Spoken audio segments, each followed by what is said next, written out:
imposter syndrome. Yeah. Have you yourself felt the imposter syndrome as you made it through, tech and then where you are today? Definitely. I used to joke with my previous boss that I don't know if the imposter syndrome ever goes away. Like, I'm at Microsoft. It's crazy, right? It's an awesome reality, but I also feel like I think I still have ever so slight imposter syndrome, but I think that starts to die out the longer you're in a certain role or on a certain team, and you start realizing that people around you maybe aren't as technical or maybe don't have the same skill set, right? So my background being very heavy in communication studies and English, I can write well, I can speak well. So that's a different skill set than a traditional engineer would have. They're very, and it's no discredit to any engineers, but they're more binary. They're more black or white. And I think a lot of the roles out there that really gravitate towards enterprise architecture, dealing more with architect type roles, you need to dip in a little bit more to those types of areas, a little bit more on the gray side, like being able to read a room, being able to have a conversation and connect with people. Because I think that's not a normal trait, especially when you think about the way engineers move into more technical roles. Was super easy. Okay, so we got that done. Your camera looks great. I love the flowers in the background. Okay, one other thing. I forgot to bring my hairbrush today, so my hair is a little flat. That's okay. There we go. All right. I also first of all, Laura, it's so nice to meet you. I'm sorry, I got all flustered with the Zoom and all that. Oh, I'm so sorry. It's really nice to meet you too. Yeah, it's thank you for inviting me to do this. Yeah, no, I'm very excited to have you. And so really, I love your background too. I saw fashion and I was like, oh, we're destined to be friends. And so, so I just want to confirm, I have all the details you wrote about what your, comfort zone is. We're not going to focus a lot on how early you're at Microsoft, but are you okay with us talking about your career journey, leading you up to here, not really setting a time of what that is, but just more of talking about the career side of things? I'm comfortable with any questions at all. You can throw anything you want about my career journey, about being a woman in tech, about my family, about being new at Microsoft. I'm an open book. Awesome. Okay. And so you are okay if I mention your family, because every now and again I pop in funny stories about my son or just things I've learned along the way. And so I just like to ask, though, some people aren't, some people are. Nope. My kids show up on my my social a lot. So yeah. I have a son and a daughter, so totally okay with that. All right. So the only other parameter, just for your awareness, Kathleen, I don't think it would come up, is just avoid any commentary on what's going on in Ukraine. Yes. Laura, I know that's not your focus at all, but it's top of mind for so many. So we just want to steer clear of that situation. No, I totally understand. I tend to steer away from anything political, generally speaking, but I appreciate the call out about that. Sorry, in terms of the bio, do you want me to cover anything specifically? I mean, I have your bio, but is it, what do you want me to punch on, or just curious?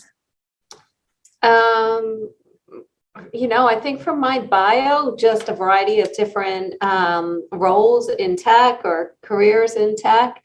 At a partner for 15 years. The majority of came to Microsoft after being at a partner for 15 years. And then, just my role as CVP of Azure Product Marketing. Okay. And so it's Azure, say it again, because I was just going to say Azure Marketing, but it's Azure what marketing? You could just say Azure Marketing. We always shorten it. Are you sure? Okay. Yeah. All right. Well, awesome. So if you're ready to roll, then I will give a countdown of 3, 2, and a quiet 1, and then we're going to get started. Anything that you want to stop or redo, just sort of flag, and then I will time mark it, and we'll make sure to cut that out.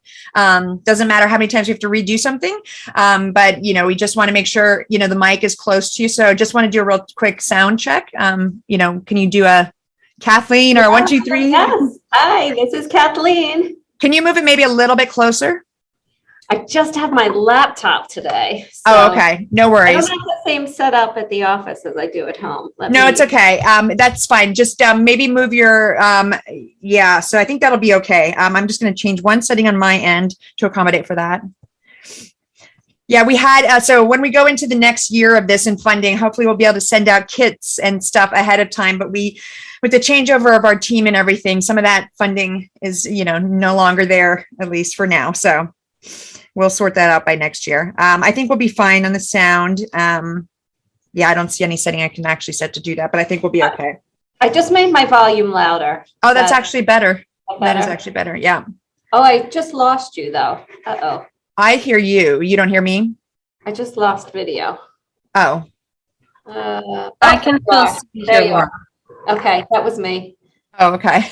It's all good. I'm just going to check one other thing here. All right. I'm going to change my output level here and then here. And I think we are good. So do you hear me okay on your end? I hear you great. Awesome. All right. All right. So if any other questions from Sarah or Talise? all good here. Excited for the chat. Excellent. All right. And do you want me to mention, sorry, last question, partner's name or no? That you came from? Partner's name, PTC. I was there for 15 years. Good part of my career. Okay. Excellent. So here we go. Ready? I'm ready. All right. So 3, 2. Good evening and welcome to An Eye for an Eye. I am your host, Annielytics, and I am so glad to be here today with Kathleen Mitford. Kathleen joins us on the podcast today with an amazing background that I'm so excited to get into. But foremost, coming 15 years from one of our great partners, PTC, now leading into being a CVP in Azure marketing. So welcome, Kathleen, to the show. Thank you so much for having me. I'm so excited to be here today. Oh, we couldn't be more excited to have supporters of women in tech in general, and your energy, just wanting and sharing that story of your career journey with us has been palpable. So I have been so excited. There's some guests that come on. I love all my guests, but some of them you just get really excited to talk to. So I just am very appreciative. And if you would like to, really run us through a little bit of your background, I think the listeners would be very excited to hear, what brought you to where you are today at Microsoft. Okay, well, I actually have a really interesting background for being in the tech industry. So I remember when I was like maybe 7 or 8 years old, I played with what were called fashion plates. You're probably a little too young to remember what fashion plates are, but fashion plates were, they were these plastic things where you could change out the design. So you could change like the hat, the shirt, the skirt, the pants, and shoes. So from the time I was 7 years old, I wanted to be a fashion designer. That is amazing. I actually started my career as a fashion designer, and I worked as a menswear designer in New York for many years. But I was really only a designer for, I think, probably about 5 years. Okay. And I've spent the majority of my career in technology. And what happened was I got the dream job that I wanted. I did it for a couple of years and I got kind of a little bit bored. And I'm like, oh man, there's a pattern here. You look at what's happening in Europe, you look at what's selling, and you go design what's next. And at the same time, the company I was working for was implementing a system, a CAD system, computer-aided design, to computerize. We just got in computers on our desks back then, the whole design process. And I ended up implementing it. That actually was my start into technology.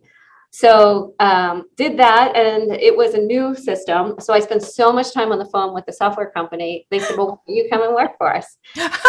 So while you were troubleshooting, trying to figure everything out, then they were so impressed with you on the phone. They're like, we need you. Come work for us. Exactly. But after that, we had this successful implementation at the company I was working for. So that was my first entrance into technology. And it was a small company. It was more of like a startup company. So I got to play a lot of different roles. I went in a services role, then went into a product management role, did pre-sales. So kind of got to learn all the different roles in technology. And then I had another great opportunity that this company got acquired by another startup out in California that was moving all of their development onshore to China. And they needed somebody to help them create a development office in China. And I had the pleasure of being able to work on that project. So got deeply involved and really understanding not just product management and product marketing, but what is the entire software development process? What does an engineer do? What does a quality specialist do? What is a product owner? How does that tie into customer success? So that's really where I learned a lot hands-on about the technology industry. And then I went from there to where I spent most of my career in technology at a company called PTC. And at PTC, they provide industrial software for engineering, manufacturing, and servicing products to mostly manufacturing companies. And there, again, a great career where I had a variety of different roles: strategy, product management, product marketing, leading their engineering team, leading partners, leading acquisitions, leading corporate marketing. And they were a partner of Microsoft, and that's what brought me here. And I've been here at Microsoft not quite a year yet, and thrilled to be here. And, really enjoyed the journey of not only my career, but it landed me here at Microsoft.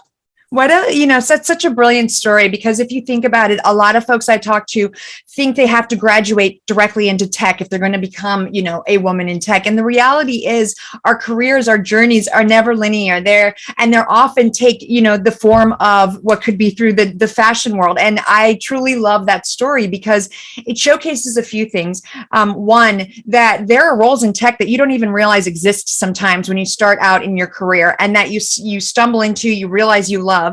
And that too, your career starting in one industry can blossom in so many others. And what's so great about your journey is, starting in fashion in one area and then, being brought into more that technology sphere, and then really holding all of these various roles leading you up to your partner and then to Microsoft. I think you've held the hat of almost every department I can think of in a tech org.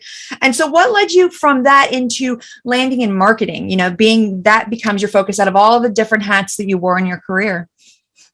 Well, some of it is marketing, but some of it's also the opportunity. So I've always kept an open mind, when I look at my career journey and when I look at different opportunities. So two different things led me here. And I actually wasn't looking for a new role, but then once I started talking to Microsoft, not just about this particular position, but about, this opportunity with Azure. So I would say there's a couple different things that led me to my role today. Number one, just the opportunity with Azure. And even before that, Microsoft, Microsoft is a fantastic company. And also it's a company whose purpose, missions, and values really align a lot with my own. And that was something that was important to me in any career change that I was going to make. So first there was Microsoft and being a company that was really purpose-driven and aligning with that. Next, it's the Azure opportunity. Wow, with Azure. If you look with Azure, when we look at the cloud has moved from being a technology enabler to being a business. Really excited disruptor. to kick this off. So are you good to go? Yeah. Awesome.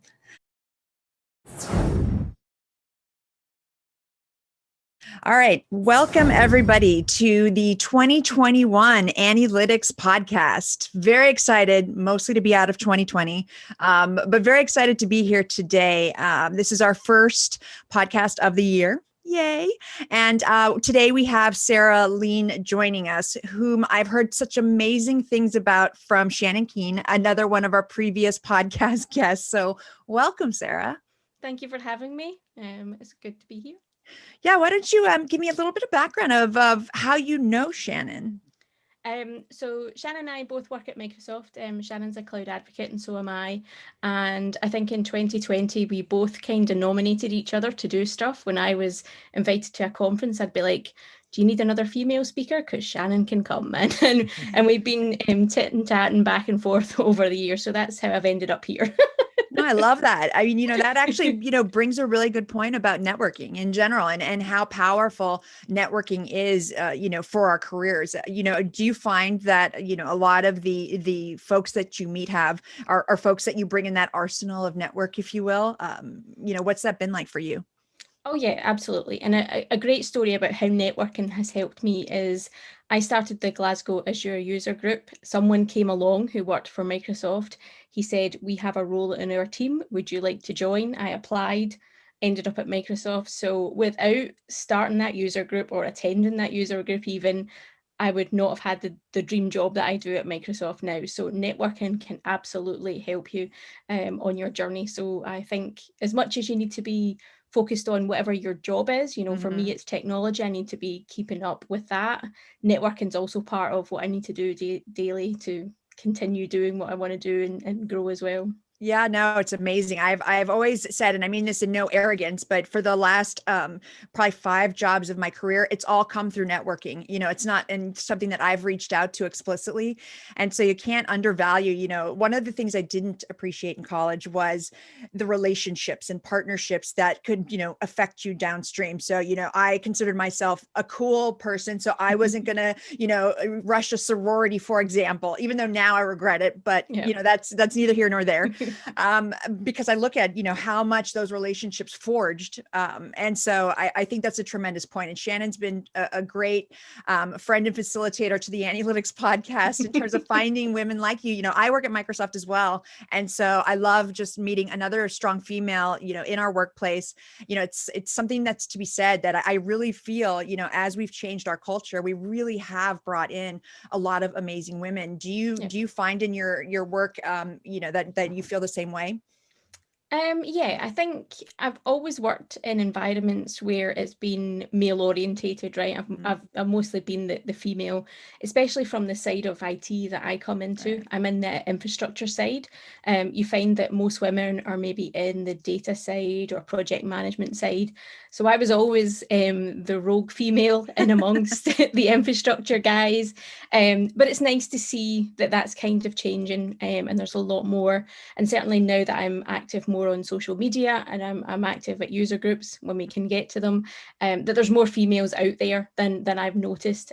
So it's great to see that we're encouraging them. And I think every female in the IT industry needs to continue to encourage more females, because there's still that perception that it's a male orientated environment and technology isn't something that females can do. So I love talking to school kids and trying to just show them. And I think they're always fascinated when they hear that somebody works for Microsoft, because they're always like, oh, can I get a free Xbox? It's so true. I've asked that all the time in my mentoring. And, when I did actually secure one, I mean, now I can't even get my own Xbox right now with the new one. But when we could, I remember when I was asked that and I was like, well, for those of you who participate at the end, trying to gamify the mentorship. Yeah. So let me ask you, did you find yourself ever faced with, and coming into a male dominated, industry, did you feel any of that imposter syndrome, coming into that room, or, in that early stage of your career, that it was hard to speak up and make your point be known? Or did you just, go at it and not really, be affected by something like that? I think I found it always a little bit challenging. I think when I was younger, I didn't realize that it was because I was a female or maybe because of the imposter syndrome, but certainly I have felt it. I've walked into customer events with colleagues who are male, and the customer always assumes that I'm the secretary or even the, like the work experience kind of learner. And I'm like, no, actually, I'm that guy's boss. So sometimes I have walked into those situations and had to do that awkward, no, I'm his boss, conversations. So yeah. I wish I could have been there. That probably was a powerful moment to the women. Yay. Yeah. And I think I probably don't help myself in the terms of, you won't be able to see this in the podcast, but I'm quite a small female as well. So I naturally kind of look younger, although I think I'm getting older now. But, No. That's even better in this story. I love it. But that always plays against you, right? That physical appearance, and people, how they judge you, even if they try not to judge you by physical appearance, they look at you and think, oh, you're that younger person or the work experience. So that's always played against me. But then equally, it's always played for me, because sometimes I've been sat quietly in the corner and then, I come out with this amazing idea or amazing suggestion. And the customer's like, what now? Like what? And it switches that dynamic immediately. It's that power of speaking up and just, knowing what you know and going forward with it. But you're absolutely right. It's amazing how much we get judged. More so, I remember having this, purely on a, this is the principle. At my very first job, they came out with what is casual, business Friday type wear. And for women, it was like, no sandals, they went through all this list. I'm like, well, why don't men have that? Theirs was like Dockers and a polo shirt. I'm like, where's their like no flip-flop? Like, it just felt so very specific to our gender. And, so yeah, we absolutely get judged on, all of these things around what we wear, the persona we carry. But frankly, perception is reality. I hate it, but it is sort of the way that the workplace sees it. How do you just own who you are? Or have you ever had that moment where you've dressed or tried to change who you are to adapt to your environment? Or, have you just owned, this is who I am, I'm going to wear what I want? That's always been a challenge, especially when I used to go into customer environments. People expected you to dress smarter. That's absolutely not me. I love wearing jeans, love wearing t-shirt, love wearing a pair of trainers. And I've always had to dress the part. I've always had to dress the part, which has made me uncomfortable, which has probably hindered me in being able to own who I am and do the job I need to. That's what I love about Microsoft, though, because they don't care. I have stood up on the stage at Ignite in front of over 1,000 people in Orlando wearing trainers and jeans and a t-shirt. And it's expected. I mean, I think if you got up there in a suit and high heels, like people would check out in that developer space. Like, clearly she's from something else. She doesn't know what she's talking about. Yeah. Absolutely. Like, you see Scott Guthrie, who everybody probably knows, he stands up there in a polo shirt. That is his brand and he owns that. So why can't I do that? That's the kind of thing. So I definitely now have realized as I've got older, I just have to be myself, and that's how I can be the most powerful me. If I try to be somebody else, it ain't going to work. It ain't going to work. It's so true. And I happen to notice your brogue, which I'm very jealous of. It's beautiful. I'm just curious, where does it come from? You tell me a little bit about you and your background. So I've got a bit of a weird story because I grew up on a dairy farm, and always wanted to be a farmer, but was told I couldn't do that because that was a male orientated job. Okay. And I was pushed into IT. And ironically, that's a male orientated environment. But I think at the time my parents thought, it's more lucrative, it's maybe more the future than where farming was. And they were probably right to a certain degree. So ironically, I ended up going into computing and just kind of loved that. I did the support element of it, helped people reset their passwords, fixed all those printers, all that kind of fun stuff, and just kind of gradually grew along. I did my apprenticeship in IT and worked up to where I am today. So So when you say you were pushed in that, do you mean by your parents? Like that's the field they wanted versus you wanting to be a farmer? And I wish you had been a farmer because I'm obsessed with animals. So. I don't think I was pushed necessarily in a bad way, because I loved sitting in front of my computer. I remember the very first time that I got a computer, and I do remember dreaming that I would want to work for Bill Gates. I'd want to walk into the same office as him and shake his hand, and he'd be my boss. So I think, of course, that was, as a kid, that's what you think. You don't, you see somebody like Bill Gates and that's who you kind of aspire to. So I think at the time my dream was to either be a farmer or to be IT, and that's where they pushed me down that road. A gentle nudging and working for Bill Gates, of course, which I'm thinking when I was a kid, I definitely wasn't thinking about dreaming about working for Bill Gates. That just shows how smart you are.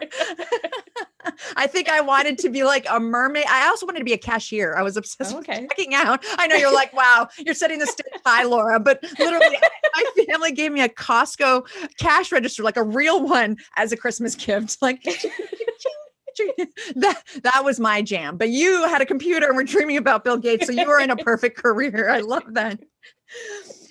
So did you, as you've gone through this at Microsoft, have you had any, let's say, where you're working with, whether it be customers, partners, external, because again, as women in tech, we also have to project and relay this, this is who we are because this is the company that we work for. But sometimes they don't play in that same sandbox. They don't have the same guidelines and really the principles by which, we as our company try to follow. Have you ever experienced that in this, very male dominated field, and how have you combated that? I don't think recently. I think previously in previous jobs, I've had some males give me great advice where they've told me if I don't dress like a female, I won't progress and I'll never be successful. And that's a reality though. I mean, this happens a lot and people don't talk about it because right now, especially, it's a very taboo topic, but I think as women, we get faced with this all the time. And so I love that you're bringing up that example. I mean, how did that make you feel and how did you get past that? I think at the time I was really worried. Like, he was a respected person in my eyes. Mhm. And I was like, oh no, I need to go and change who I am. And I did. I went out and bought new clothes and Mhm. stuff like that. All those clothes got ditched because I broke them or burst them when I was climbing under desks and trying to fix printers, because they're not practical. But it's ironic. After a while, I kind of forgot that advice and thought, no, he's talking rubbish. And ironically, he stalked me on LinkedIn. He was looking at my LinkedIn profile, and I noticed he's still in the same job that he was when he gave me that advice, and I'm obviously not. So I think Love that's a little that. bit of karma. And Absolutely. And a little bit of like, you don't have to say anything, like, look where I am. We are. Okay. The So, unspoken like growth that happened there. Oh, I love yeah. that. No, I'm just thinking about it. Like, how would I have climbed under desks to do some of that wiring and fixing that you were doing if I had to be back in those kind of, outfits? I totally understand, but that's the reality. And I think, when I talk to girls coming out of, and I mean literally girls, they are just coming out of high school, they're planning their careers in college and what they want to be, and they have these aspirations, while they may have heard of it, I don't think they know until they get in it or are faced with it, how uncomfortable it really can be, and how, you make these decisions. And I have done the same to change, to meet those, oh, well, you're older, you must be giving me wise advice. Yeah. And I think, would you agree, or, in terms of imparting that, what would you say, to that young mind, to say, ignore it enough that you're where you're comfortable, but just, really own who you are? Yeah, I think it's very hard to tell someone who's young and impressionable, just to be yourself, because Yeah, you don't. I'm in my late 30s. I still don't know who I am properly. So that's true. And that I- changes too, especially when you're in those, 18, 19, you're going to go through iterations of life and change who you are. yeah, I think you just kind of have to, and it sounds cliched, but follow your passion. Just follow what you're happy doing. If you're not Mhm. happy doing it, if you can't sleep at night, if you're waking up in the morning not wanting to do whatever you're going to have to do, it's the wrong thing and you need to change it. It's really hard when you're younger. I feel for the next generation. I think it's even harder than when I was growing up, with so much social media and the celebrities and all the kind of Mhm. impressions that they get. But yeah, I think if you wake up in the morning and you don't want to go and do what you're going to do, Yeah. that's the time to It's- change. Yeah, no, I was just talking to a mentee of mine who had been bullied in her youth, and then she's gone into her first role, and it's been very exciting for me to see, her sort of longitudinal progress of life. And now she's, feeling like she's being bullied at work because she is young. And it was heartbreaking because it harkened back to all of that childhood experience. And it's like, I too was trying to find the right words to say, like, without it sort of discounting that experience, because that's part of what makes her her. Yeah.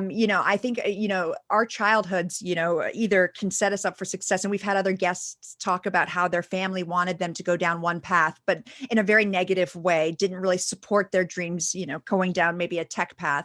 And then they chose that risk to do their own thing, and they found that passion. What is your passion outside of tech? Because clearly tech is your passion in terms of work. But what other things make Sarah?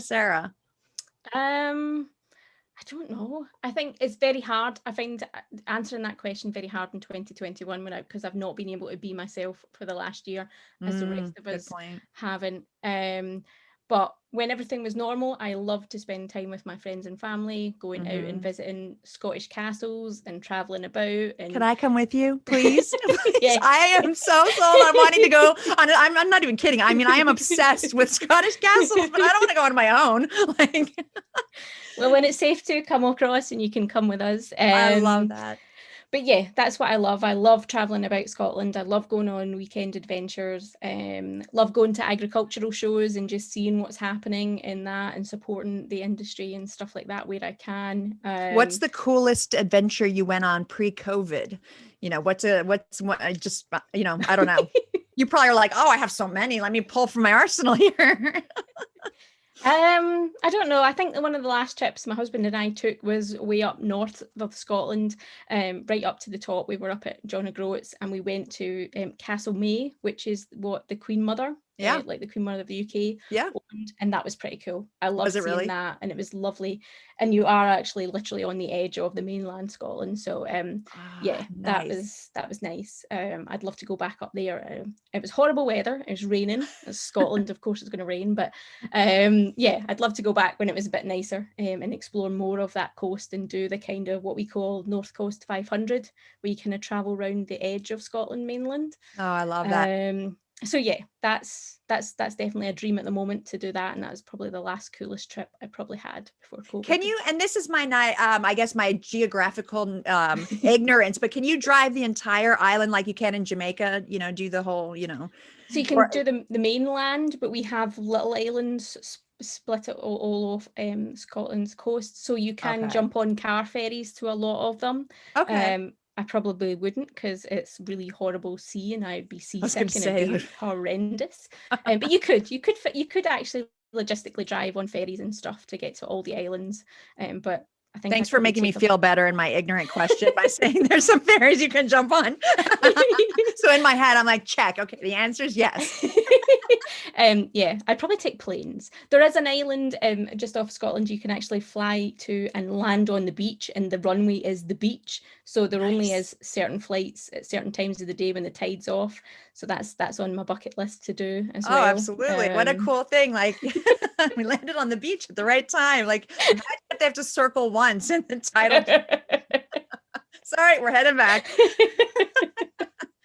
Oh no, that's fantastic. I really want to sort of understand though, in your path, if you had to name, really looking back, at your younger self, and this is something I ask everybody because, I so wish, and I'm a quantum physicist by education, and I want to make the time machine that makes me be able to go back and meet my former, like my younger self, and just tell myself so many things.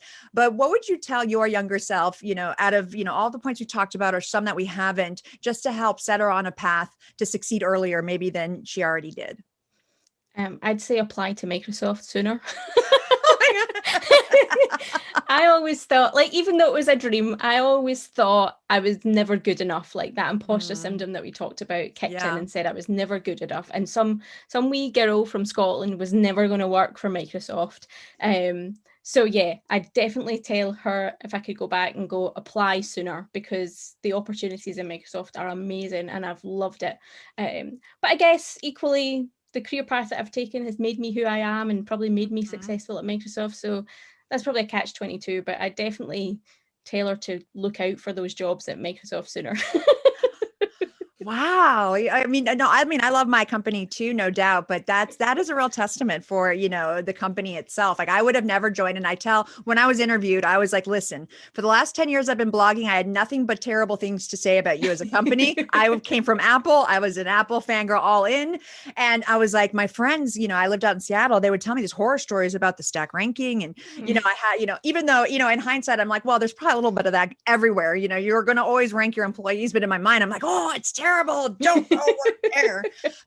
And so, your passion for the company though is amazing. Like how long have you worked at Microsoft? I'm coming up just for 3 years now. So that's great. Still a newbie. No, that's great. I mean, it's always awkward when someone comes on and maybe doesn't have the greatest things to say. It's like, oh, okay, I work in this company. This is kind of awkward, but so let me just, round out this conversation. And Shannan, literally Shannon's texting me right now. And I told her that we were doing this podcast saying you guys are going to get along great. And clearly she was right.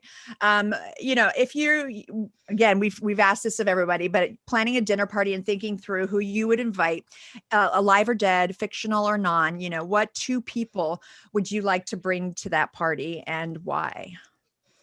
I think the first guest would definitely be Barbara Streisand, because I love her. Oh, that's interesting. Yeah, no, I can imagine she'd be an interesting person to talk to. I just finished watching Yentl, so that's just, anyways. Yeah. So I think she's got pretty good stories to tell. And I don't know about the second one. I've played around with this because you kind of sent me the question across earlier, and I've played around with it. I think I'd probably actually like Liza Minnelli. I think she'd be fun, and I think she'd make a great pairing with Barbara. So no, I was just thinking, after you have cocktails and your aperitif, then we could have sort of like a mini Broadway show going on. Oh yeah. When I was a kid, my grandmother and I used to fly up to New York every fall, and we'd go to shows, and she was a huge Liza Minnelli fan. So yeah, I just remember that feeling, very cabaret-esque, moment. So I love it. All right, I want to come to your dinner party too, so I'll just tag along on the back end. Awesome. I hope someday our paths cross at work. I know you're in infrastructure and I on the data science and AI side, but your energy is just so infectious, Sarah. So I really do hope our paths cross. So I'm going to nudge Shannon, to make sure that happens artificially, because I'd just love to chat further with you. Yeah, hopefully we can meet at like Ignite or something when we do it back Oh in yeah, person or traveling. something. If I don't bust out of my house soon and travel again, I was so proud that I'd reached the top of the line of American Airlines status. Like, oh, look at me. And now I'm like, oh my gosh, like those days of like, where am I going to use all my miles? I mean, such a foreign thought. But yes, I hope we do get to meet in person. And I love that we're growing this network of females that do have paths that cross at these conferences. So actually, you just gave me a great idea, and you can hold me to this. All the women that have, work at Microsoft or in our partner sphere, I'm going to pull them together when we finally can go to an Ignite or some type of Ready or some conference, and we're going to have the Annielytics, let's all meet and greet and share how kooky our talks were. But thank you so much, Sarah. I really appreciate you taking the time out to chat with us today on the Annielytics podcast. Thank you so much for having me. Absolutely. Have a great day, and bye everyone. That was incredible. I just want to say, Laura, you found your voice. I don't know what happened over the break, in a good way. I mean, we are building this show. Laura comes in every day ready to go. I think you found your voice today. Oh, it was just A, I got the proper mic set up, so that helps. B, I got a rest. I got some time off. I'm just saying you found your voice. Well, thank you. Sarah, you're funny. You are. And I'm going to say on a side note, it sounds like we're about the same age, but you look so amazing. You're like, I know you talked about it looking young, but I was like, really, we're the same age? Damn. It's just good lighting. That's it. Okay. All right. Thanks. Again, make me feel good. It was excellent. I have got nothing. We've got one more today, but Laura, it's so nice to hear that in a nice way. It's when you build these shows and you're doing it, it was lovely. It was great. Oh, okay, so we'll cut it, but yeah, you found your voice, so keep it up. Thanks, Thank everybody. you. And Darren, I'll have an answer for you about your email in the next few days. We're just finalizing all of that. Thank you.